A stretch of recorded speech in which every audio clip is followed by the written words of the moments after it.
O capítulo começa quando Enver pede a Bahar que permita que eles ouçam toda a conversa que terão, já que eles fazem parte de tudo o que aconteceu. Ela aceita. Arif está jantando com o pai que lhe diz que o homem que alugou o apartamento quer assinar um contrato para evitar problemas e que o farão amanhã. Yusuf então pergunta se ele acha que seria uma boa ideia fazer isso com a ajuda de um advogado e se talvez Kisme gostaria de ajudá-los. Arif diz que Kisme tem negócios mais importantes para resolver do que incomodá-la por causa de um simples contrato. Yusuf pergunta ao filho se ele sabe alguma coisa sobre a família de Kisme, se ele tem um sobrenome bom e conhecido. Arif responde que o pai de Kisme morreu e sua mãe tem Alzheimer.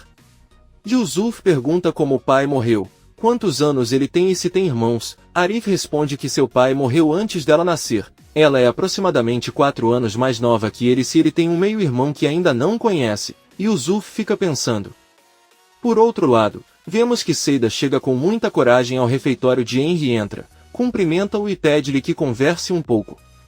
Henry, surpreso ao vê-la, também a cumprimenta e pede que ela se sente. Ela conta a ele que no dia em que ele foi vê-los, os dois estavam muito chateados e ela não conseguiu contar a ele todas as coisas que eram necessárias. Seida deixa claro para ele que não é a mesma mulher que ele conheceu. Muitas vezes as pessoas associam os outros a coisas desagradáveis. No caso dela, ao trabalho no clube, ela diz que não poderia contar a ele sobre Arda porque ela pensei que ele só pensaria coisas ruins sobre ela. Henry diz que talvez ele não tivesse pensado assim se tivesse contado desde o início. Seida esclarece que sua percepção é diferente. Na última vez que se falaram, ele disse a ela que ela só queria se aproveitar dele como pai e que só lhe pediria dinheiro. Não é assim. A única coisa que ela quer é que eu a conheça como a Seida de muitos anos atrás e não pense mal dela. Ela não quer que ninguém pense nela como desagradável e quer se curar. Porém, quando Henry não obtém resposta e apenas olha para ela, Seida derrama algumas lágrimas e diz que não precisa dizer mais nada. Ela pega sua bolsa e sai do refeitório. No pátio da casa de Atice todos estão reunidos para conversar e Bahar pede que falem a verdade. A primeira coisa que ela pergunta é onde Sarp e Sirin se conheceram. A maluca ondulada responde que estava esperando um ônibus onde conversaram por horas sem parar. Sarp garante a Bahar que não se lembra dele e que para ele ela era apenas mais uma estranha.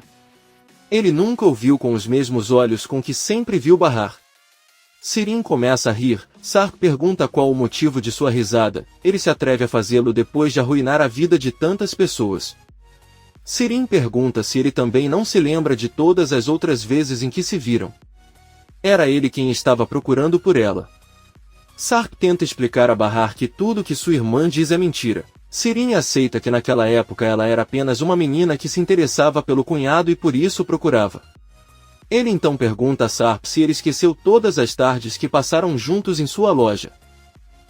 Sarp diz que ela iria até a barraca dele e ele ajudaria porque ela parecia se interessar muito pelos acampamentos como qualquer jovem. Um dia ele até deixou claro para ela que era um homem casado e que não era uma boa ideia para ela voltar para sua tenda. Nunca houve absolutamente nada entre os dois. Bahar não acredita nele e garante que é ele quem está mentindo, ou talvez como pode explicar as mensagens de texto no celular. Sarp pergunta a Sirin se não bastava e ele também fez outra coisa com seu telefone. Enver explica a eles que sabe o que aconteceu e conta tudo o que aconteceu, quando encontrou o telefone no quarto do Sirin. Enver diz a Bahar que sabe muito bem que sua filha enviou essas mensagens para si mesma e até as confessou a ela. Bahar pede a Sarp que então explique por que encontrou uma fotografia dele e de Sirin sentados na loja de sua cidade natal no celular de sua mãe Atice, que tinha como papel de parede. Doruk foi quem viu a fotografia e a avisou. O que não consigo entender porque se ele afirma que Sirin é apenas uma mulher que ele mal conhece, é porque ele tem uma foto com ela naquele lugar. Sarp apenas responde que não sabe. Sirin sorrindo diz que achou que estavam falando de outras fotografias proibidas e se assustou. Sarp não consegue acreditar que os mencionou e Bahar, chateado, pergunta a que fotos ele está se referindo, mas ninguém responde. Bahar diz que não pode mais fazer isso e pede que a deixem em paz. Ela entra em casa e Sarp apenas olha para Sirin com muita raiva. No dia seguinte, Nizam e Doruk terminam o café da manhã na companhia de Enver e Atice. Bahar entra e rapidamente os prepara para irem para a escola. Enver pergunta a Bahar se seria possível ele buscá-los à tarde, pois ele sente falta de ficar com eles. Doruk conta ao avô que seu pai é quem sempre os busca e continuará a fazê-lo mesmo quando ele se mudar. Sarp sai da sala para levar as crianças à escola. Doruk conta para sua mãe que hoje vai distribuir os convites de sua festa para amigos e professores e dá um para ela. O garotinho pede para ele entregar para seu tio Nezir. Bahar diz ao filho que sente muito, mas não pode comparecer. Doruk diz com tristeza que prometeu que viria e que eles ficariam juntos. Bahar responde que Nezir não é um homem muito bom, por isso prefere que ele não venha e deixe o convite sobre a mesa. Todos saem de casa e Sirin encara o convite.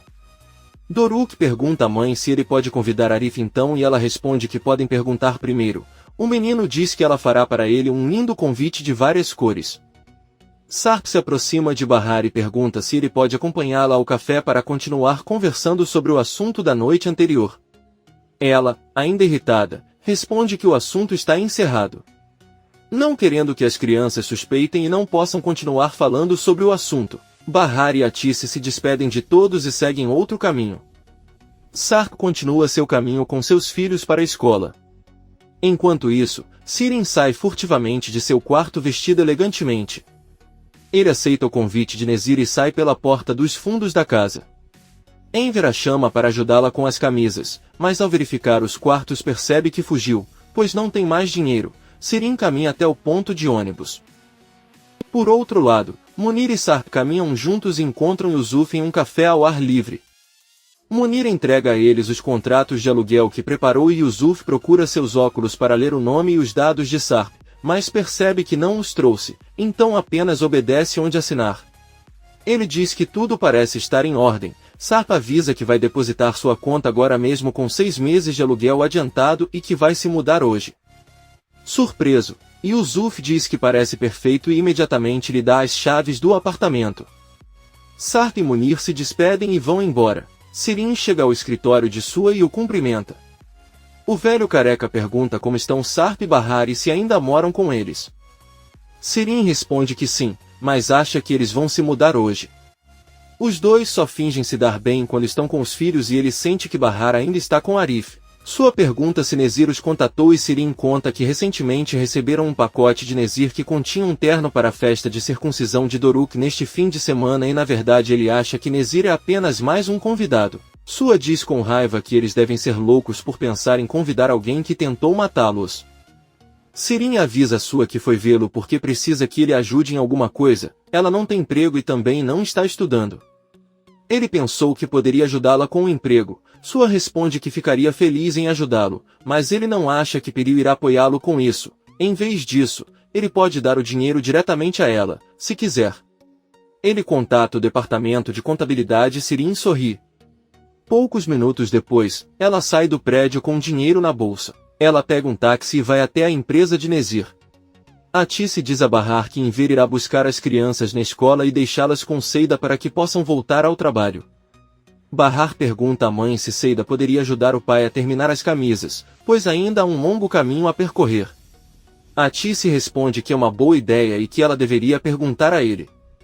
Atice tenta mencionar o que aconteceu ontem à noite, mas Bahar responde que não quer falar sobre isso. Eu ouvi todos vocês e isso foi o suficiente. Atice diz que está tudo bem, a vida deve continuar de qualquer maneira e as coisas mudam, até Sirin mudou, pois percebeu que não quer competir com a irmã em tudo. Bahar fica pensando. Poucas horas depois, Yusuf retorna ao refeitório e Arif pergunta como foi a reunião. Yusuf diz isso muito bem, eles até pagaram 6 meses de aluguel.